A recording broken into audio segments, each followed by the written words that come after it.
The red sky of Kepler 442b burned with the light of dying ships. Commander Hanul pressed his face against the cold metal of the observation deck window and watched another Confederation vessel explode in the distance. The flash was bright enough to hurt his eyes, even through the thick glass. When the light faded, there was nothing left but scattered debris floating in the planet's thin atmosphere. "How many did we lose this time?" Dr. Minho asked from behind him. The xenobiologist's voice was tired, like he had asked this question too many times before. Hanul did not turn around.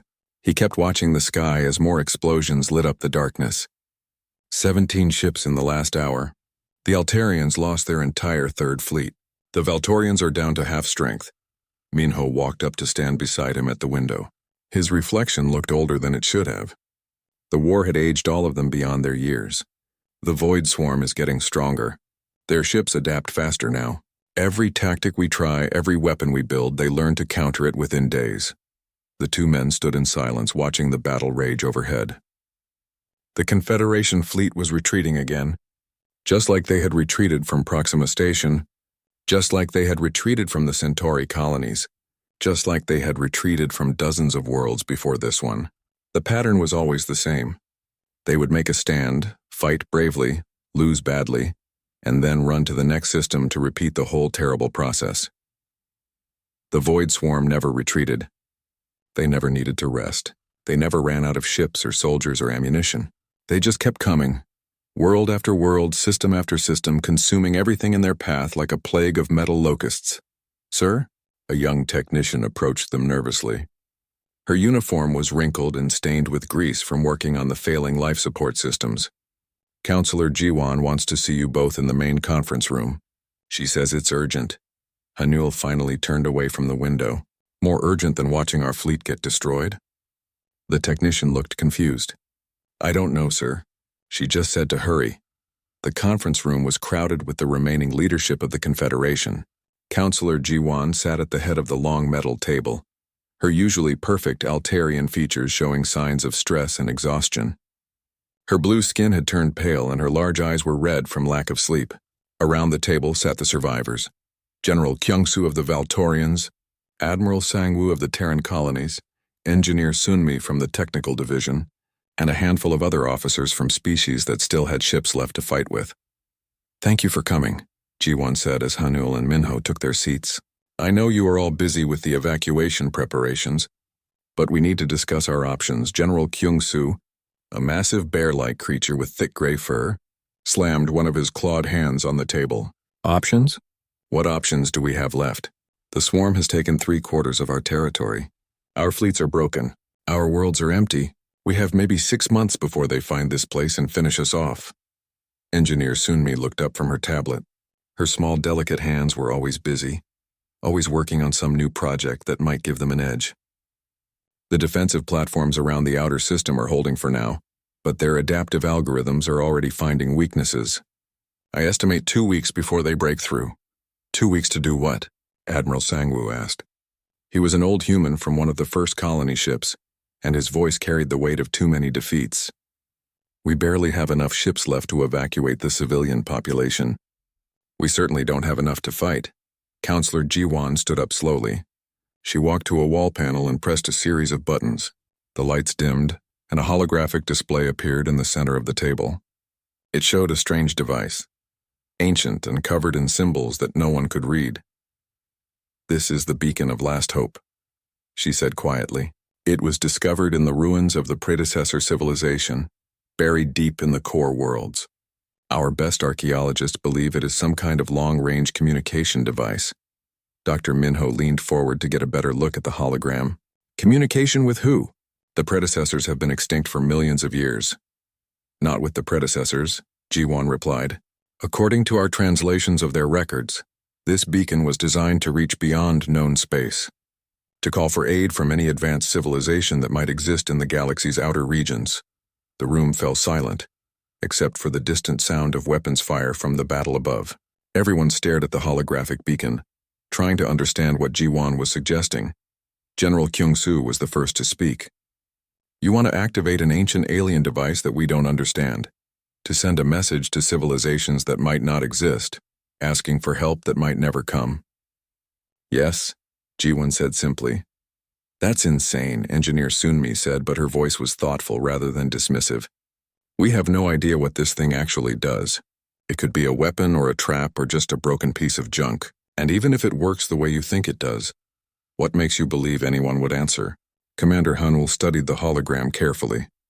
The device was beautiful in its own alien way, all smooth curves and flowing lines that seemed to shift and change when he wasn't looking directly at them. What's the alternative? We sit here and wait to die? Admiral Sangwoo nodded grimly.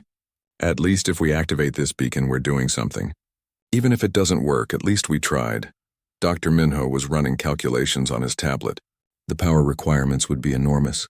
We would need to drain the main reactors from at least 3 capital ships just to get it running. We have 6 ships left that still have working reactors, Sunmi said. If we're going to do this, we need to do it soon. The swarm will be in weapons range in 13 days. Counselor Jiwon looked around the table at each of them. I'm calling for a vote. All in favor of activating the beacon of last hope? One by one, hands rose around the table. Some quickly, some slowly, some with obvious reluctance. But in the end, every hand was raised. Even General Kyung-soo, despite his earlier objections, voted yes. Then it's decided, Jiwon said. Engineer Sunmi, how long do you need to prepare the beacon? 3 days to study the device and set up the power transfers. Maybe 4 if we run into problems. Do it, Jiwon ordered. And pray to whatever gods you believe in that someone out there is listening. As the meeting broke up and the officers hurried back to their duties, Commander Hanul lingered by the holographic display. There was something about the beacon that bothered him, though he couldn't put his finger on what it was. The symbols covering its surface seemed almost familiar, like words in a language he had once known but forgotten. Dr. Minho noticed his hesitation. Having second thoughts? No, Hanul said slowly. It's just, what if something does answer? What if we call for help and get something we can't control? Would that be worse than what we have now? Hanul looked at his friend for a long moment, then shook his head. I guess we're about to find out. 3 days later, as the Void Swarm's advanced scouts began probing the outer defensive perimeter, the Beacon of Last Hope activated. Its ancient circuits hummed to life with power stolen from the last ships of the Confederation fleet. The device pulsed once, twice, 3 times, and then fell silent. Engineer Sunmi checked her readings and nodded to Counselor Jiwon. The message has been sent. Now we wait. High above the planet, hidden in the sensor shadow of a dead moon, something that had been waiting for a very long time finally received the signal it had been programmed to recognize. Ancient systems came online. Encrypted messages were sent across impossible distances, and in the darkness between stars, a vast armada began to move. The Confederation's call for help had been answered, but what was coming to save them would change the galaxy forever. 3 months had passed since the beacon was activated. Commander Hanul stood on the bridge of the evacuation ship, watching the long-range sensors with tired eyes. The Void Swarm had taken 4 more systems in that time. Each day brought reports of new defeats, new worlds stripped bare of all life. Sir, we're getting some strange readings on the outer sensor grid, Technician Young-soo called out from his station. His voice was confused, like he couldn't believe what his instruments were telling him. Hanul walked over to look at the display. The screen showed dots of light moving across the star map, but they were moving wrong. Too fast. Nothing in the Confederation fleet could travel at those speeds. Are you sure the sensors are working correctly? Hanul asked. Young-soo ran the diagnostics again. All systems show green, sir. Whatever those objects are, they're real, and they're coming our way at 90% light speed. Dr. Minho looked up from his research station. That's impossible. Even our fastest ships can only reach 60% light speed, and that's with experimental drives that barely work. How many objects are we tracking? Hanul asked. 12 large signatures, sir, but there might be smaller ones hiding in their sensor shadows. It's hard to tell at this distance. Counselor Jiwon entered the bridge, her blue skin even paler than usual. She had been in constant meetings with the other surviving leaders, trying to coordinate the evacuation of the remaining worlds. I heard we detected something unusual? Hanul pointed to the sensor display. Unknown ships approaching from the galactic rim, moving faster than anything we've ever seen. Jiwon studied the screen carefully. Could it be the Void Swarm? Maybe they developed new propulsion technology. The energy signatures are all wrong, Minho said, checking his readings. The swarm ships use dark matter engines. These are using something completely different, something I've never seen before. 2 days later, the unknown fleet dropped out of faster-than-light travel at the edge of the system. What appeared on the sensors made everyone on the bridge stop talking and stare. The ships were massive, but not in the way Confederation vessels were massive. Where alien ships were elegant and curved, these were angular and brutal-looking. They had thick armor plating and weapon arrays that looked like they were designed for serious fighting. But strangest of all, they were sending communication signals in languages that the translation computers couldn't understand. "We're receiving a transmission," Communications Officer Hyegen announced. It's in multiple frequencies, like they're trying every communication method they know. "Put it through the main speakers," Jiwan ordered. The bridge filled with static, then voices speaking in unfamiliar languages. The translation computers worked frantically to decode the signals, producing fragments of meaning that slowly began to make sense. Unknown vessels. Requesting identification. Peaceful intentions. Response to distress beacon. Dr. Minho's eyes went wide. They're responding to the beacon. Someone actually answered our call for help. A new voice came through the speakers, this one clearer as the translation computers finally locked onto the language patterns. "This is Admiral Taehyun of the Human Deep Space Reconnaissance Fleet. We received your distress signal and have come to offer assistance. Please identify yourselves and state the nature of your emergency." "Human," Jiwan whispered. "But humans are listed as extinct in our databases. They disappeared from the core worlds over 2,000 years ago." Hanul activated the communication system. "Admiral Taehyun, this is Commander Hanul of the Confederation Emergency Fleet. We are under attack by hostile forces called the Void Swarm. Our civilization is facing extinction. We activated an ancient beacon hoping someone would respond." There was a pause, then Admiral Taehyun's voice came back. "Commander Hanul, we would like to send a diplomatic team to your flagship to discuss the situation. Will you grant us permission to come aboard?" "Permission granted," Jiwan said quickly. "We'll send you docking coordinates." An hour later, the human shuttle approached the Confederation flagship. It was smaller than their own shuttles, but it moved with precision that suggested advanced technology. When it docked, the airlock cycled open to reveal 3 humans in simple but well-made uniforms. The leader was a woman with short black hair and intelligent eyes. She stepped forward and bowed slightly. "I am Captain Yoonji, diplomatic officer. This is Dr. Soo-young, our science specialist, and Sergeant Hyunwoo, security." Counselor Jiwan returned the bow. "Welcome aboard. I am Counselor Jiwan of the Altarian delegation. These are Commander Hanul and Dr. Minho." Captain Yoonji looked around the bridge with professional interest. "Your message mentioned hostile forces. Can you tell us more about this void swarm?" Dr. Minho activated the holographic display system. Images of void swarm ships filled the air between them, along with tactical data from previous battles. They appeared 30 years ago from beyond the galactic core. Their ships are biomechanical, able to adapt to any weapon or tactic we use against them. They consume everything, planets, ships, entire populations. Nothing we've tried has been able to stop them. Dr. Soo-young studied the images with growing concern. These are similar to entities we've encountered before. We call them harvesters. How many ships do they typically field in an attack? Their main fleets number in the hundreds of thousands, Hanul replied. Individual swarm groups can have tens of thousands of vessels. Sergeant Hyunwoo and Dr. Soo-young exchanged a look. Captain Yoonji's expression became more serious. "What is the current tactical situation?"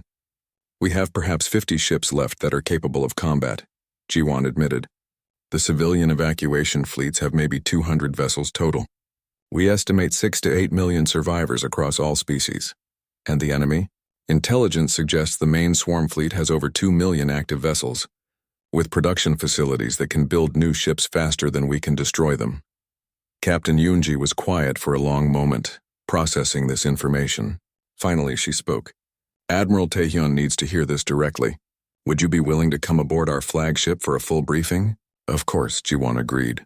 The human flagship was unlike anything the Confederation officers had ever seen. The corridors were wide and functional, built for efficiency rather than beauty. The crew moved with military precision, and everywhere they looked there were signs of a civilization built for war. Admiral Taehyun met them in a conference room that could have held 100 people. He was a tall man with graying hair and eyes that had seen too much combat. When the Confederation officers finished their briefing, he sat back in his chair and considered their words. "This void swarm represents a significant threat," he said finally, "not just to your civilization, but potentially to others as well. Humanity has experience dealing with similar entities. Can you help us?" Jiwan asked. Admiral Taehyun smiled, but it was not a comfortable expression. "Counselor Jiwan, we didn't just come to help.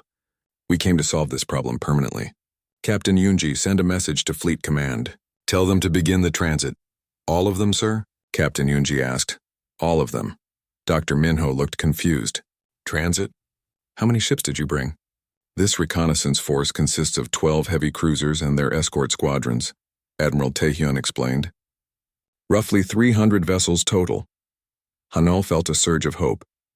300 ships might not be enough to defeat the swarm, but it was more help than they had dared to hope for. "However," Admiral Taehyun continued, "the main fleet will arrive in approximately 72 hours.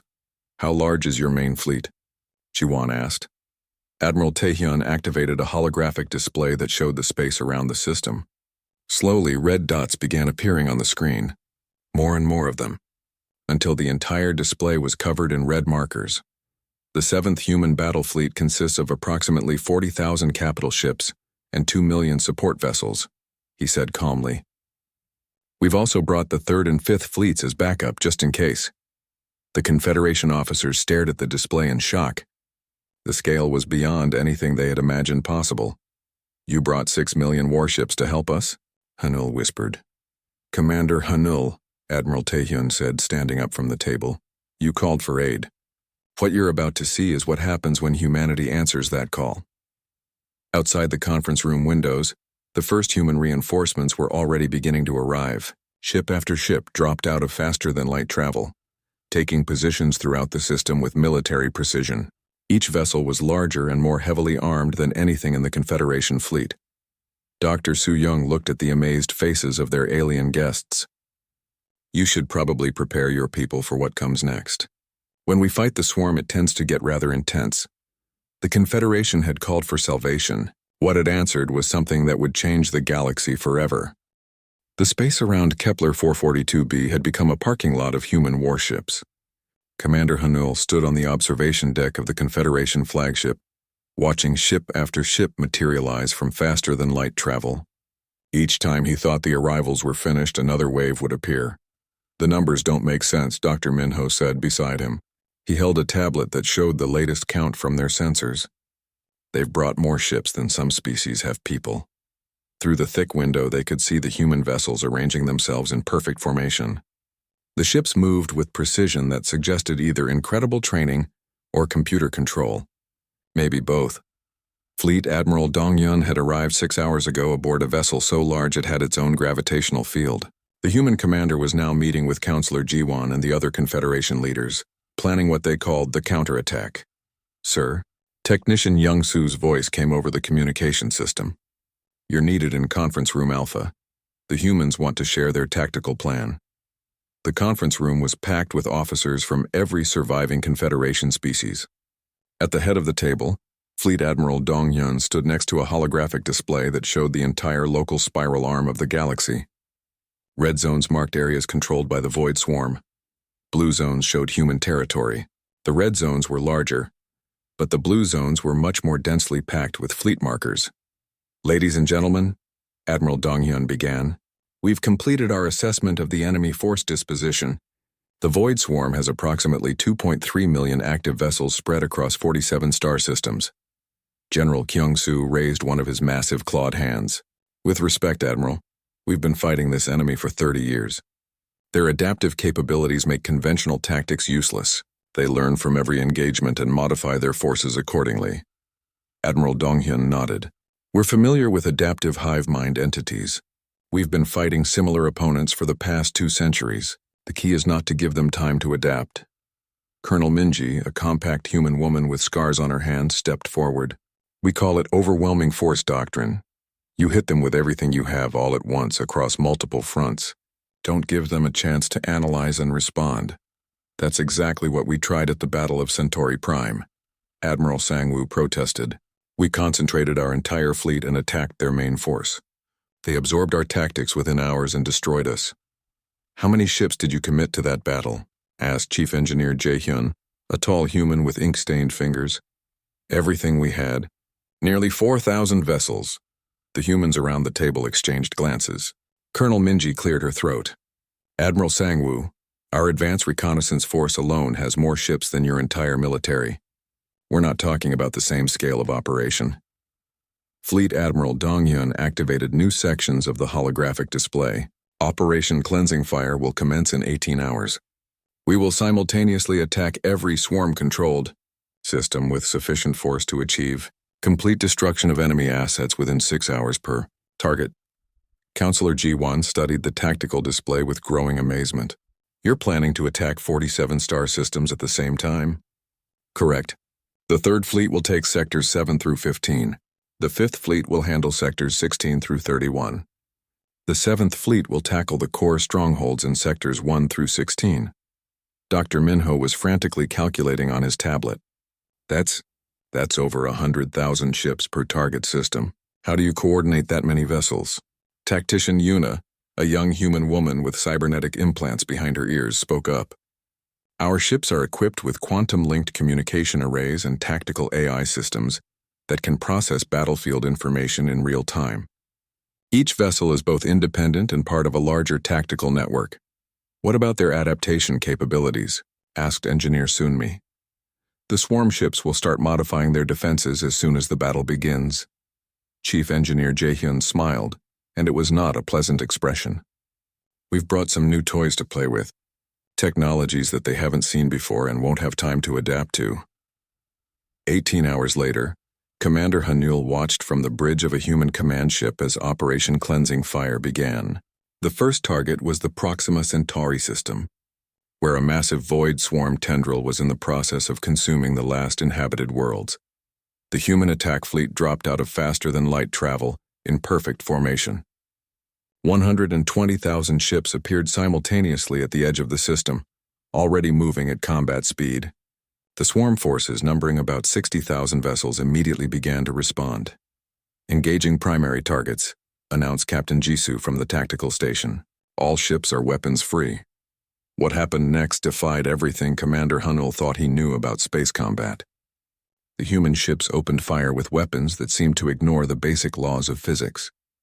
Beams of energy that aged swarm vessels to dust in seconds, missiles that created small black holes on impact, particle streams that unraveled matter at the molecular level. But most terrifying of all were the human drone swarms. Millions of small automated fighters poured from the larger ships, moving in perfect coordination. They adapted to swarm tactics in real time, learning and evolving their own strategies faster than their opponents. How is this possible? Dr. Minho whispered, watching swarm ships that had been unstoppable for 30 years get torn apart like paper toys. We've had a lot of practice, Colonel Minji replied from beside them. She was monitoring the ground assault on the system's inhabited worlds. The entities we call harvesters have been threatening human space for over 200 years. Every weapon, every tactic, every piece of technology we've developed has been tested in combat against adaptive hive minds. On the tactical display, the red markers representing swarm forces were disappearing rapidly. The human fleet moved through the system like a cleansing fire, leaving nothing alive in their wake. What had taken the Confederation months to lose was being retaken in hours. Proxima Centauri system secured, Captain Jisoo announced. Enemy forces eliminated. Beginning salvage operations and civilian rescue. Similar reports came in from the other battlefronts. System after system fell to human forces with mechanical precision. The Void Swarm, which had seemed unstoppable for 3 decades, was being systematically dismantled. But as the hours passed, Commander Hanul began to notice something disturbing about the human methods. They didn't just defeat the swarm forces, they annihilated them completely. No prisoners were taken. No quarter was given, and when they found worlds that had been partially consumed, they finished the job themselves rather than attempt costly rescue operations. Admiral Dong-hyun, Counselor Ji-won said carefully, "We're receiving reports that your forces are destroying civilian infrastructure on the liberated worlds. There may still be survivors in those cities." The fleet admiral looked at the tactical reports on his tablet. "Counselor, any infrastructure that has been touched by swarm nanites is irreparably contaminated. The only safe protocol is complete sterilization. But the civilians will be relocated to safe worlds and provided with new cities. It's more efficient than trying to clean contaminated structures. Dr. Minho felt a chill run down his spine. What do you mean by more efficient? Colonel Minji answered without looking up from her battle reports. The harvesters taught us that half measures don't work against hive minds. You either destroy them completely or they come back stronger. We've learned to be thorough. 6 hours after the operation began, it was over. 47 star systems had been attacked simultaneously. The Void Swarm, which had controlled nearly half the galaxy, had been completely eliminated. Not a single enemy vessel remained active. The humans had won a victory that the Confederation had thought impossible. But as Commander Hanul looked at the tactical reports showing billions of tons of wreckage where swarm fleets had once been, he wondered what kind of civilization could wage war with such cold efficiency. Congratulations, Admiral Donghyun announced to the Confederation officers. The immediate threat has been neutralized. Now we can begin the real work. Real work? Counselor Jiwon asked. Rebuilding this galaxy properly, making sure something like the Void Swarm can never threaten civilized worlds again. Chief Engineer Jaehyun was already pulling up plans on his tablet. We'll need to establish defensive stations in every major system. Upgrade your shipyards to produce vessels capable of fighting adaptive enemies. Reorganize your military command structure for better efficiency. And what about our sovereignty? General Kyungsoo asked carefully. Tactician Yuna looked up from her tactical display. Your species will maintain full cultural autonomy, of course. We're only talking about military and security matters, for your own protection. As the human officers continued discussing their plans for galactic reorganization, Commander Hanul caught Dr. Minho's eye. Both men were thinking the same thing. The Void Swarm had been a terrible enemy that threatened to destroy them all.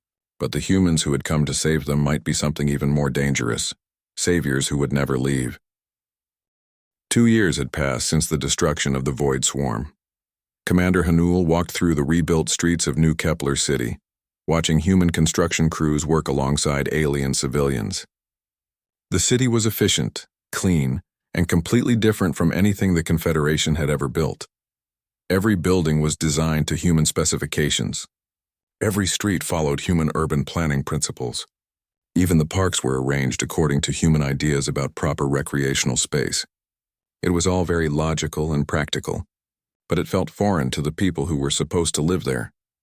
The integration process is proceeding ahead of schedule, Dr. Nari said as she joined him at a cafe overlooking the central plaza. The human cultural analyst carried a tablet full of reports on civilian adaptation rates. Most species are adjusting well to the new living arrangements. Hanil sipped his coffee, which now came from human-approved suppliers who met human food safety standards. And the ones who aren't adjusting well?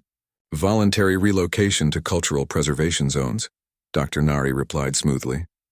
We've set aside entire worlds where species can maintain traditional lifestyles, as long as they don't interfere with galactic security protocols. Through the cafe window, they could see a group of Altarian children playing in the plaza. They were laughing and running around just like children everywhere, but they were all wearing human-style clothes and speaking in human trade languages. Their parents watched from benches nearby, smiling but with worried expressions in their large eyes. Director Seokjin appeared at their table without warning, the way intelligence operatives always did. The head of Human Intelligence Services looked like a mild-mannered academic, but Hanul had learned to be very careful around him. Commander Dr. Nari, Seokjin said as he sat down, I thought you might be interested in our latest research findings. He placed a small data chip on the table. We've finished analyzing the Void Swarm's central computing systems. Very interesting results. Dr. Nari picked up the chip and slotted it into her tablet. Her eyes widened as she read the data. This says the swarm wasn't native to this galaxy? Correct. It was a weapon system created by an ancient civilization, designed to activate whenever local species reached a certain level of technological development. Hanul felt his blood turn cold. A weapon system? You mean someone built the Void Swarm on purpose? Not just built it, Director Seokjin continued. Programmed it to trigger automatically. The Confederation's peaceful expansion across the galaxy hit certain predetermined markers. Population thresholds, technology levels, territorial expansion rates. The swarm was designed to eliminate them before they could become a threat. A threat to who? Dr. Nari asked. Director Seokjin smiled, but his eyes remained cold. That's where things get really interesting. The weapon system has a built-in exception protocol. If forces meeting certain specifications responded to defeat it, the system would shut down and send an all-clear signal to its creators. The implications hit Hanno like a physical blow. You're saying this was all a test? The Confederation was being tested? Not the Confederation, Seokjin corrected. Us, humanity. The ancient civilization that built the swarm was looking for a species capable of defending this galaxy against external threats. They were recruiting enforcers. Across the plaza, Ambassador Wu Jin was giving a speech to a crowd of mixed species. His words were translated into dozens of languages, but the message was always the same. Humanity was here to help, to protect, to guide the galaxy into a safer future. External threats? Dr. Nari asked. What kind of external threats? Director Seokjin activated a holographic display that showed the space between galaxies. Massive shapes moved in the darkness, too large to be ships, too organized to be natural phenomena. Long-range sensors have detected signs of movement in the void between galaxies. Something is coming, and it's much larger than anything we've dealt with before. How long do we have? Hunnell asked. Conservative estimates suggest 50 to 75 years before they reach the galactic rim, but that's just the first wave. Our analysis suggests this is a systematic expansion by a civilization that consumes entire galaxies. Dr. Nari was studying the sensor data with growing horror. These entities, they're the size of small moons. How do you fight something like that? You don't fight them, Seokjin replied. You become strong enough that they decide to find easier prey. The ancient civilization that tested us understood this. They were building a galaxy capable of defending itself. The conversation was interrupted by the arrival of Captain Jisoo, who commanded the human occupation forces in this sector. Her uniform was crisp and her manner was strictly professional, but there was something in her eyes that made civilians nervous. Gentlemen, Dr. Nari, she said with a slight bow, I'm afraid we have a situation developing. Several Confederation member species have formally requested that human forces begin withdrawing from their territory. Which species? Hanel asked, though he suspected he already knew. The Valtorians, the Centaurians, and the Free Traders Coalition. They claim that the emergency period is over, and that human military presence is no longer necessary. Director Seokjin and Dr. Nari exchanged glances. What was your response? Seokjin asked. I explained that the galactic security situation remains unstable, Captain Jisoo replied. Our intelligence indicates that void swarm remnants may still be active in unexplored regions. Until we can guarantee complete safety, human forces must remain in position. And if they insist? Dr. Nari asked. Captain Jisoo's expression didn't change. Then we'll need to have a more detailed conversation about galactic realities. Some species seem to have forgotten how quickly their entire civilization was nearly destroyed. That evening, Hanel met with Dr. Minho and Counselor Jiwon in what had once been the Confederation Council chambers. The room was now part of the Human Galactic Administration building, but they were allowed to use it for cultural meetings.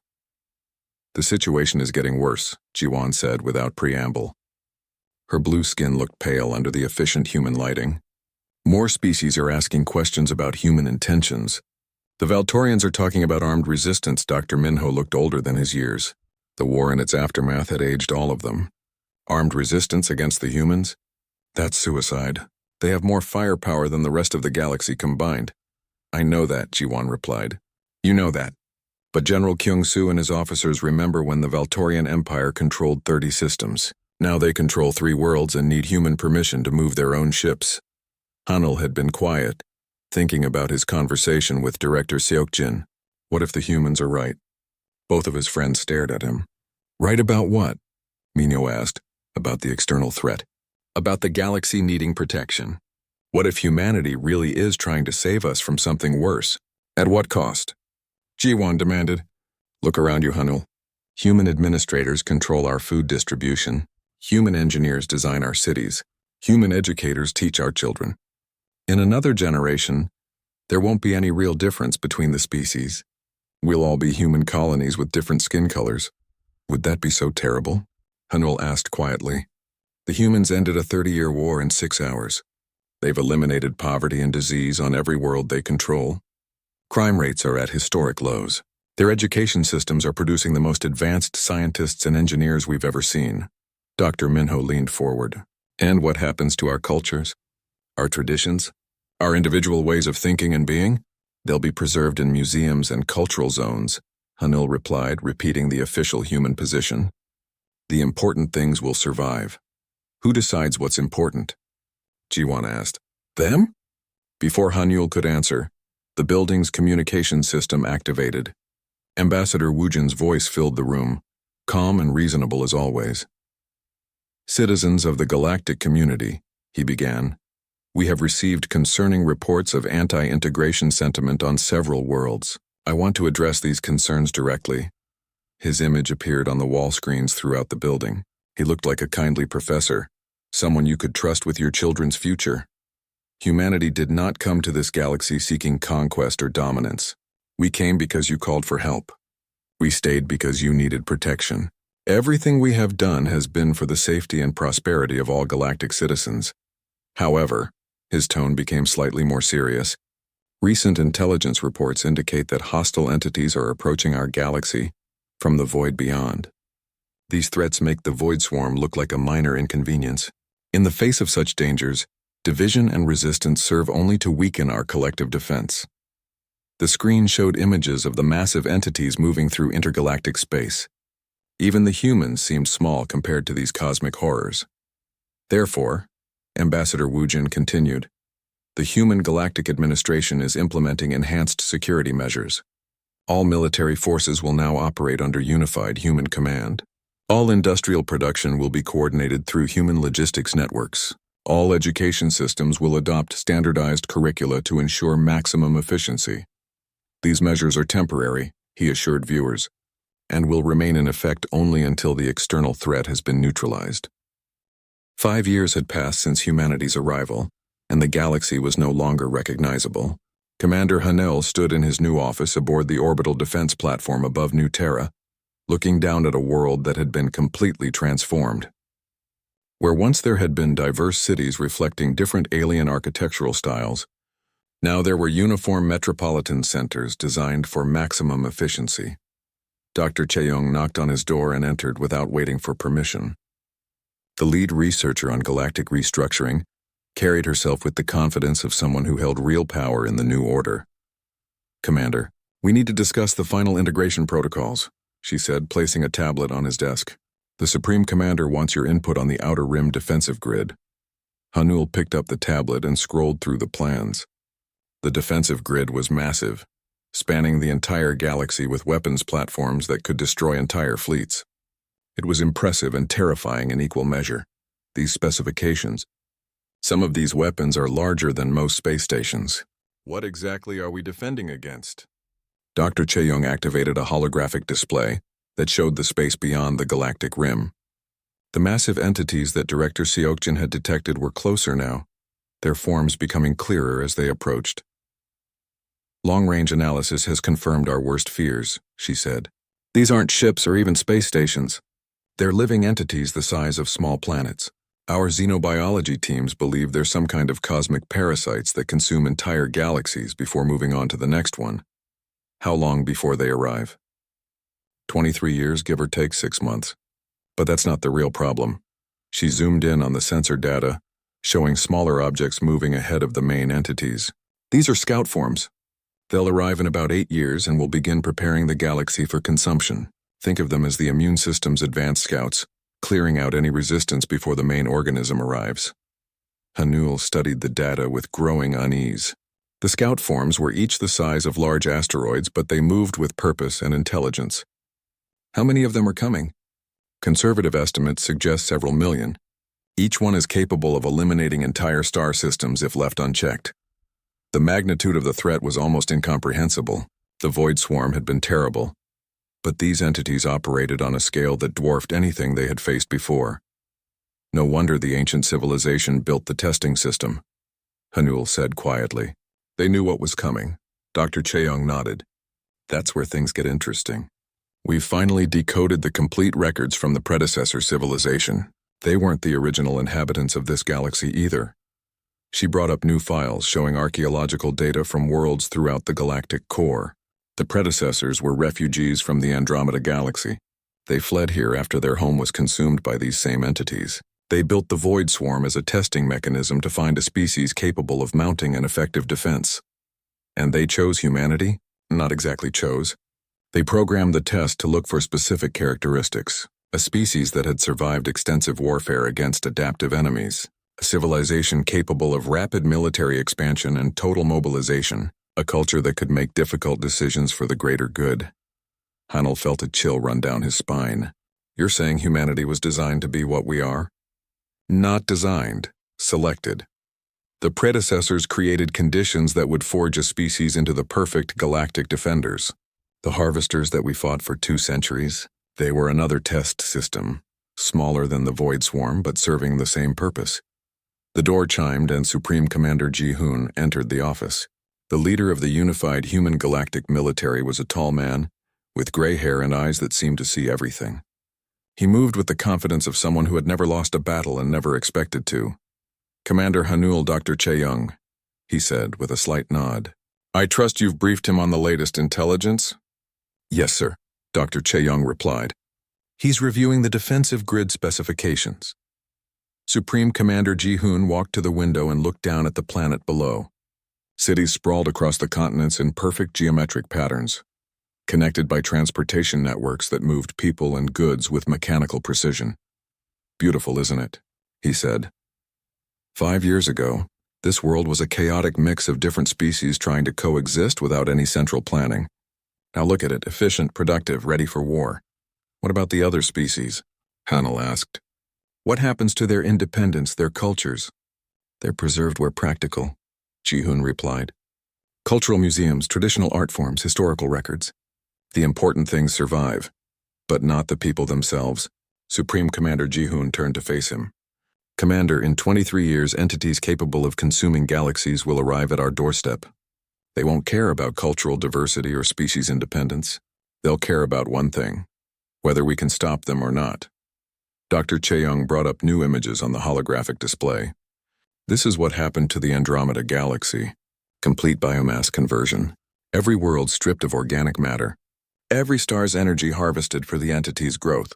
30 billion years of evolution reduced to raw materials. The images were horrifying. Dead worlds floating in space like skulls, their surfaces scoured clean of life. Stars dimmed to red dwarfs, their energy siphoned away by massive organic structures. An entire galaxy turned into a feeding ground for cosmic parasites. The predecessors fought for 10,000 years before they were forced to flee. Supreme Commander Ji-hoon continued. They were more advanced than any species in our galaxy, and they still lost. The only reason they survived as long as they did was because they unified their entire civilization under a single command structure. Like you've done here, Hanel said. Like we've done here, Ji-hoon confirmed. Every world, every fleet, every resource in this galaxy is now part of a single defensive network.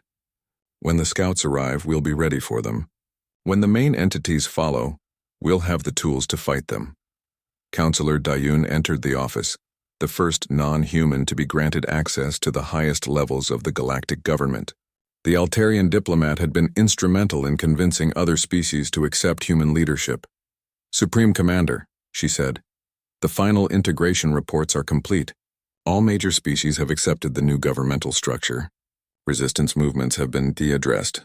Addressed how? Hanel asked.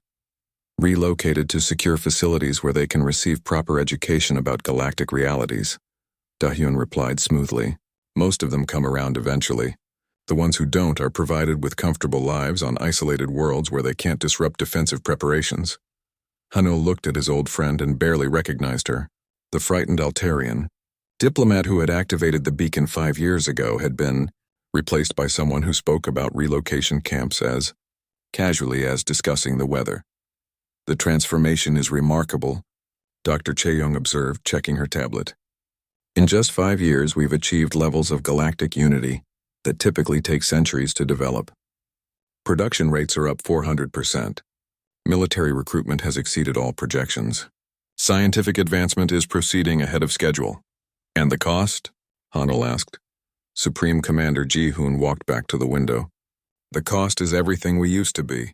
But the alternative is extinction. General Young-jae appeared on the communication screen, calling in from the Defensive Grid Command Center. Supreme Commander, we're receiving signals from the Galactic Rim. The scout entities have begun their approach. Estimated arrival time 7 years, 8 months. Understood, General. Begin implementing Protocol 7. All fleets to enhanced readiness status. As the communication ended, alarms began sounding throughout the station. Not emergency alarms, but the steady tones that indicated a shift to higher military preparedness. Across the galaxy, billions of beings would be receiving similar notifications. This is what the predecessors understood, Supreme Commander Ji-hoon said, as he watched the planet below begin to respond to the alert. Individual freedom is a luxury that civilizations can only afford when they're not facing extinction. When survival is at stake, unity becomes the only option. Dr. Cheong was already updating her projections. With the new timeline, we'll need to accelerate the fortress world construction, and we'll need to begin the final population consolidations. Population consolidations? Hanel asked. Moving civilians from vulnerable outer worlds to heavily defended core systems, Dayun explained. It's more efficient to protect concentrated populations than to defend scattered settlements. Hanil looked around the room at these people who had once been his allies and friends. They spoke about reshaping an entire galaxy as if they were planning a construction project. They discussed relocating billions of people like they were organizing supplies. What happened to us? He asked quietly. Supreme Commander Ji-hoon heard him despite the low voice. We became what we needed to become. The Confederation called for salvation, and salvation came. But salvation isn't always what people expect it to be.